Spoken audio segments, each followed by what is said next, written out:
माननीय प्रधानमंत्री जी से सविनय आग्रह करती हूं कि कृपया आपके समक्ष रखे रिमोट का बटन दबाकर नेशनल लॉजिस्टिक्स पॉलिसी राष्ट्र को समर्पित करें।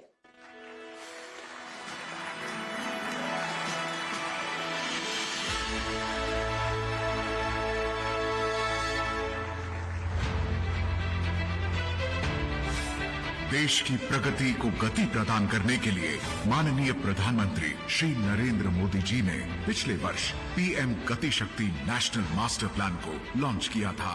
पीएम गति शक्ति का उद्देश्य है 21वीं सदी के भारत के लिए मल्टी मॉडल और आधुनिक कनेक्टिविटी का निर्माण। आत्मनिर्भर भारत के संकल्प के साथ हम अगले 25 वर्षों के भारत की बुनियाद रच रहे हैं। पीएम गति शक्ति national master plan next generation infrastructure और मल्टी मॉडल कनेक्टिविटी को इस नेशनल प्लान से गति शक्ति मिलेगी। इस कड़ी में लॉजिस्टिक्स कॉस्ट को कम करने और अमृतकाल में देश की आर्थिक तरक्की में और तेजी लाने के लिए माननीय प्रधानमंत्री नेशनल लॉजिस्टिक्स पॉलिसी लॉन्च कर रहे हैं। ये पॉलिसी स्टेक होल्डर्स के बीच बेहतर कोऑर्डिनेशन सुनिश्चित करेगी, जिससे मैन्युफैक्चरिंग कॉम्पिटिटिवनेस को बढ़ावा मिलेगा। हमारे मेहनती किसानों और एमएसएमईज को अपने उपज और उत्पादों की सही कीमत मिल सकेगी। साथ ही साथ उपभोक्ताओं तक भी उत्पादों की पहुंच सहज और किफायती होगी। इस पॉलिसी को अमल में लाकर देश लॉजिस्टिक्स कॉस्ट में कमी लाएगा और उसे ग्लोबल बेंचमार्क के बराबर करेगा और भारत दुनिया के टॉप 25 लॉजिस्टिक्स परफॉर्मेंस वाले देशों में शामिल होगा।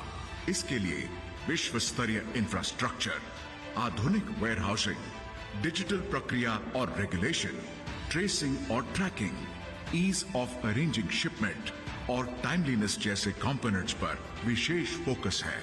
अर्थव्यवस्था के महत्वपूर्ण सेक्टर जैसे coal, steel, fertiliser, food grain, cement, port connectivity आदि के लिए सेक्टर स्पेसिफिक लॉजिस्टिक्स प्लान बनाए जा रहे हैं। डिजिटल इंडिया को लॉजिस्टिक्स प्रक्रियाओं से जोड़कर एक यूनिफाइड प्लेटफॉर्म यूलिप तैयार किया गया है, ताकि लॉजिस्टिक्स स्टेक होल्डर्स को आसानी हो और ईज ऑफ डूइंग बिजनेस को बढ़ावा मिले।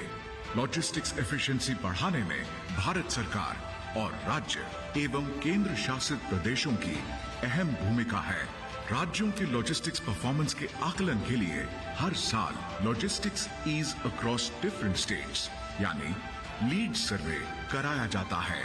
इससे राज्यों में लॉजिस्टिक्स फोकस के साथ साथ स्वस्थ प्रतिस्पर्धा को बढ़ावा मिल रहा है। कोऑपरेटिव फेडरलिज्म की भावना को प्रगाढ़ करते हुए भारत सरकार राज्यों में लॉजिस्टिक्स इंफ्रास्ट्रक्चर का विकास करने के लिए विशेष सहायता और सहयोग के लिए समर्पित है। देश में वेयरहाउसिंग सेक्टर की स्टैंडर्डाइजेशन के लिए एक ई हैंडबुक भी तैयार की गई है, ताकि स्टेक होल्डर्स इसका उपयोग करें और देश में ग्लोबल स्टैंडर्ड्स के अनुरूप वेयरहाउसिंग सेक्टर का विकास हो। साथ ही लॉजिस्टिक्स इंडस्ट्री एसोसिएशंस के मुद्दों के त्वरित निपटान के लिए ease of logistics services portal e logs बनाया गया है। इसके द्वारा inter ministry services improvement group मुद्दों का तेजी से हल निकालेगा और कारोबार को लाभ मिलेगा। कोविड महामारी के दौरान दुनिया के कई देशों में स्किल्ड मैन पावर की कमी के कारण सप्लाई चेन पर बुरा असर पड़ा था। इसलिए भारत में ग्रेजुएशन और पोस्ट ग्रेजुएशन की पढ़ाई के तहत लॉजिस्टिक्स एवं सप्लाई चेन से जुड़े कई कोर्सेज शुरू किए जा रहे हैं। साथ ही लॉजिस्टिक्स आधारित स्किल निर्माण पर भी फोकस है, ताकि हमारी युवा शक्ति के लिए देश और दुनिया में बड़े पैमाने पर रोजगार के अवसर बने। एक सशक्त, एकीकृत और डिजिटल लॉजिस्टिक्स सेक्टर से देश की अर्थव्यवस्था और बेहतर होगी और भारत विश्व पटल पर लीडिंग लॉजिस्टिक्स परफॉर्मेंस वाले देशों में शामिल होगा।